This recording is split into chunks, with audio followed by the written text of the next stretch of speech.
had Manu call. Hello, Manu. Hi.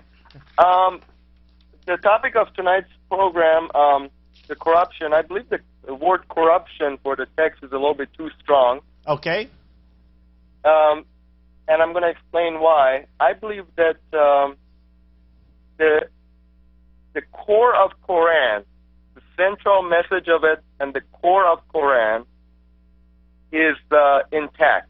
Thank God. By the way, Manu, I agree with you. Yep. I agree with you. When we use the word corruption, we're using it as Muslims apply it to the Bible, because we would say the same thing about the Bible. The message has been preserved. If a Muslim wants to say that what we have today is basically what goes back to Muhammad, or that what we have today is a pretty accurate reflection of what goes back to Muhammad, or that we can know the message of Muhammad very clearly based on what we have today, I have no objections. Yeah, I agree. Exactly.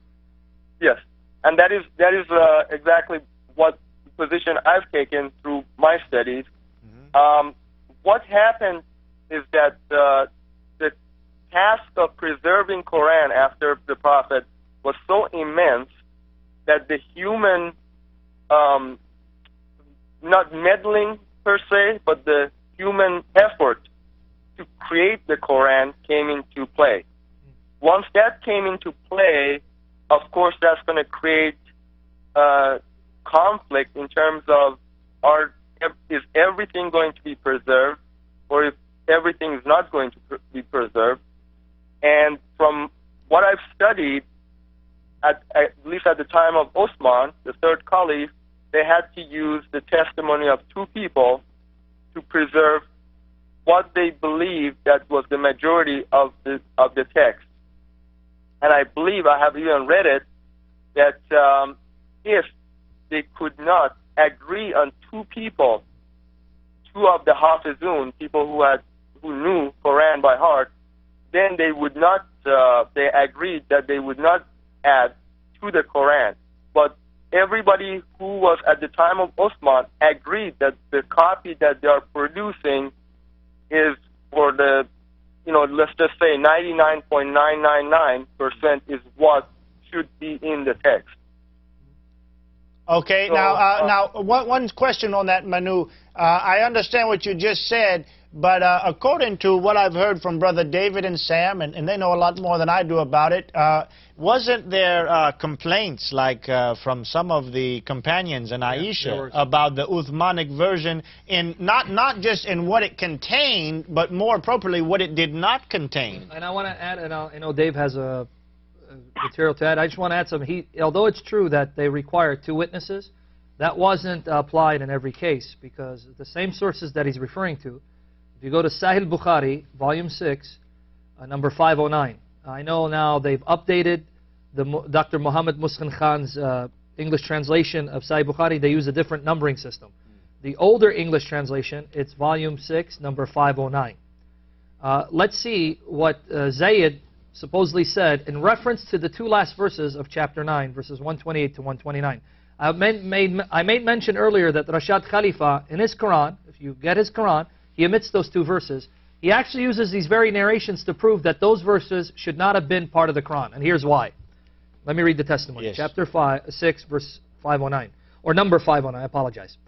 So I, Zayd, started looking for the Quran and collecting it from what was written on palm stalks, thin white stones, and also from the men who knew it by heart, till I found the last verse of Surah At-Tawbah with Abu Khuzaymah al-Ansari, and I did not find it with anybody other than him.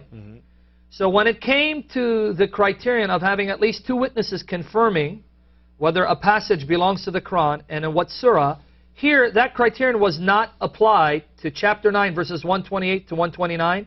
Zayd included it only on the testimony of one man.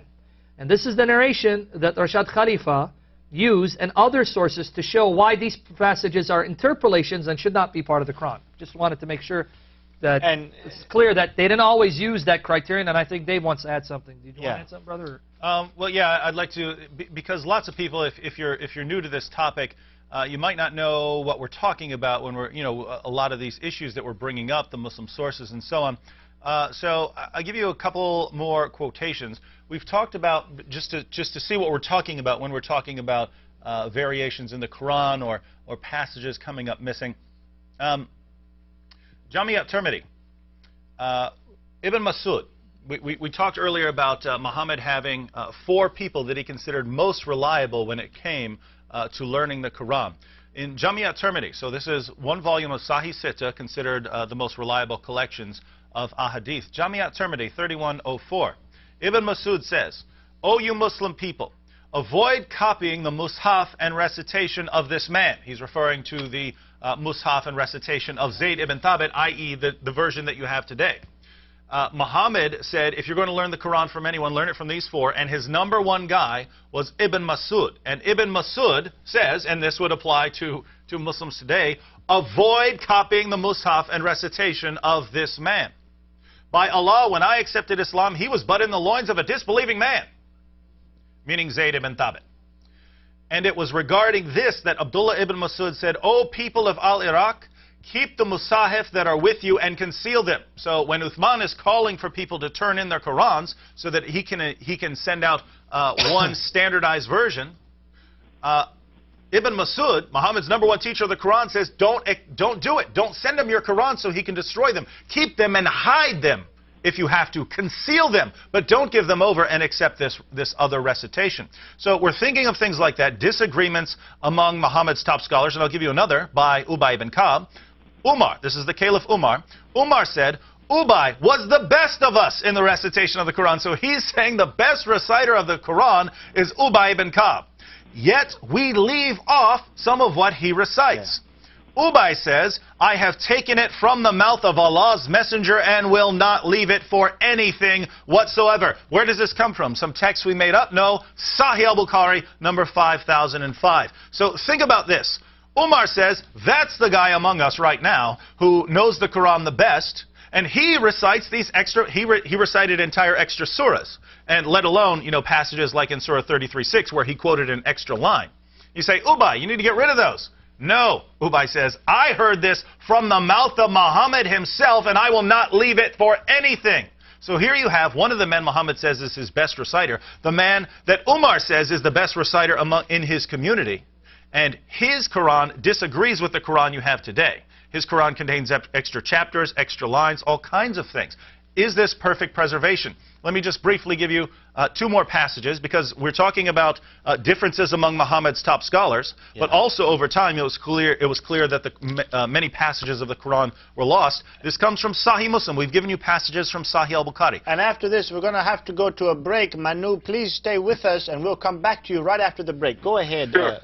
Sahih Muslim number 2286. Abu Musa, this is a companion. Abu Musa al-Ash'ari sent for the reciters of Basra. So he gets to Basra, he send me your reciters. They came to him, and they were 300 in number. They recited the Quran, and he said, you are the best of the inhabitants of Basra, for you are the reciters among them. So continue to recite it. Don't get worn out reciting this Quran. But bear in mind that you're reciting for a long time may not harden your hearts as were hardened the hearts of those who came before you. People got bored reciting it so much. We used to recite a surah which resembled in length and severity to Surah Barat. I have, however, forgotten it with the exception of this which I remember out of it. If there were 2 valleys full of riches for the son of Adam, he would long for a 3rd valley, and nothing would fill the stomach of the son of Adam but dust. Where is that in your Quran? It's gone. It's not in there. He says this is a surah that came from Muhammad that was